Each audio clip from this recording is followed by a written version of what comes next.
Hey, and welcome, or welcome back if you're returning. We're going to continue looking at the Maesters today, and we're in the Westerlands, which is this whole section here. Now, we're spending most of the time in Casterly Rock, so let's start with a historical Maester we know of, who served on Fair Isle, which is all the way around here. It's an island in the Sunset Sea, but it's still considered part of the Westerlands. We know of Maester Smike, who served as Farman of Fair Isle during the reign of King Jaehaerys Targaryen I. Maester Smike served the Lord Mark Farman and his eldest son, Sir Franklin Farman, who succeeded his father as Lord in 50 AC. From Fire and Blood, in the section The Year of the Three Brides, we hear that Smike wrote to the Citadel after Lord Franklin brusquely commanded his late father's guest, Princess Rhaena Targaryen, to depart Fair Isle. In the letter, Smike states that Franklin did not realise how close he came to death, for the Maester could see the fire in the princess's eyes, who took the lordship's words and tone as a great slight against her. Fast forwarding to more recent times, we have Maester Beldon, who serves at Casterly Rock during the rule of Lord Gerald Lannister, or Gerald Lannister. I'm going to call him Gerald, and later Lord Tytos Lannister. Beldon wrote in detail about the rivalry between Ellen Rain and Jane Marbrand, the lady wives of Sir Tywin and Tytos Lannister, the two sons of the Lord of Casterly Rock, Gerald Lannister.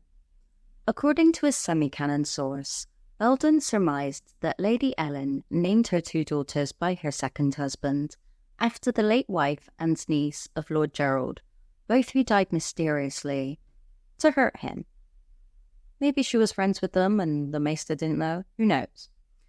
In the world of Ice and Fire, the Westerlands, House Lannister under the Dragons, the reign of the Rains was at an end. Lady Ellen's brothers soon departed Casterly Rock for Castamere, accompanied by many other reigns. Lady Ellen remained, but her influence dwindled, while that of Lady Jane's grew.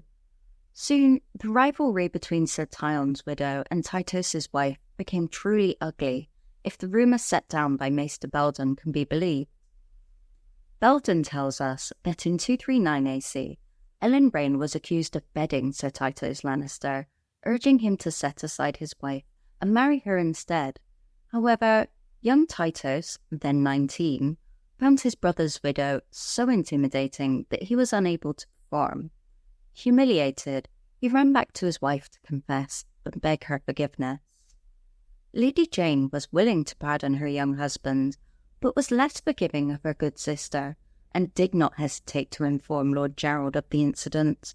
Furious, his lordship resolved to rid Casterly Rock of Ellen Rain for good and all by finding her a new husband. Ravens flew, and a hasty match was made. Within the fortnight, Ellen Rain was wed to Walderan Tarbeck. Walderan Tarbeck, Lord of Tarbeck Hall, the florid 55-year-old widowed lord of an ancient, honourable, but impoverished house. Later, when serving Gerald's son Tytos, who is Tywin's father, it's noted, at feasts and balls, guests felt free to mock his lordship, even to his face. Twisting the lion's tail, this was called, and young knights and even squires vied with one another to see who could twist the lion's tail the hardest. It is said that no one laughed louder at these japes than Lord Tytos himself. And make of that what you will. Maester Beldon, in one of his letters to the Citadel, wrote, "His lordship only wants to be loved, so he laughs, and takes no offence, and forgives, and bestows honours and offices and lavish gifts on those who mock him and defy him, thinking thereby to win their loyalty. Yet the more he laughs and gives, the more they despise him." As the power of House Lannister waned, other houses grew stronger and more defiant and more disorderly.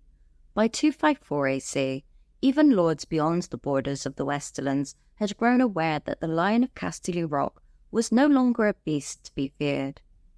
Also, Beldon was relieved when Sir Jason Lannister, another son of Lord Gerald, left Casterly Rock for feast fires after his marriage to Marla Prester, as he could have caused problems for Lord Tytos. We don't know when Beldon stopped being Maester, or how many there might have been in between at Casterly Rock, But the next Maester we do know of is Maester Kayn, who is, in the current story in A Song of Ice and Fire, serving as Maester at Casterly Rock for the Lannisters, and he's mentioned within the appendix for Game of Thrones, but never within the text, so far. We don't know how long he served there, or if he was the Maester there when Jaime, Cersei and Tyrion were children. They're all adults now, so if he was there, he's likely an old man. Thinking about the Maesters of Casterly Rock, though, I do wonder who the Maester was at Casterly Rock when Lady Joanna Lannister died in childbirth to Tyrion. We know that Tywin blames Tyrion for his mother's death, not a Maester, and it's not like death in childbirth is uncommon in these kind of medieval settings. However, Tyrion is a dwarf, and he's described with the features of achondroplasia, which is the disproportionate head to the rest of his body. So it would have made it hella difficult for Joanna to pass the child in childbirth. And I kind of think in a similar way that we saw in the first episode of House of the Dragon, Tywin Lannister was probably in those chambers having to make that difficult order of, my wife cannot give birth to this baby. Either they're both going to die, or we try and get the baby out and my wife is going to die. And he really loved her. She was the love of his life. She was the only one to make him laugh. So it would be really heartbreaking if he loses her in that way. I don't know. He could have been one of those husbands who was just off hunting when his child was being born. He loses his wife, but gains a son, and his son is not proportional in the way to a normal baby, and it's seen as stunted and twisted. Tywin perceives this as some kind of mockery of the gods upon himself, which is, very narcissistic, and you can see where Cersei gets that from. And Tywin resents Tyrion for the loss of his wife, and this obviously does also filter down to the way Cersei treats him. Neither of them blame the Maesters for Joanna's death. It's implied that they must have believed that the Maesters did all they could, and that feeling towards the Maesters serving them in doing their utmost in servitude to House Lannister does seem to continue on with the way they treat the other Maesters in the capital as well. One thing I would also like to know about Tywin is that he's always writing his own letters. As a well-educated lord, obviously he doesn't need his maester to write his letter for him, so that gives him the ability to play his cards close to his chest. And I'd also wager that for some things he probably doesn't even get the maester to send a raven with it. He's got the resources to send a messenger. Yes, it might be a little bit slower, but it does ensure that that letter gets to its recipient without being read by somebody else and spreading information.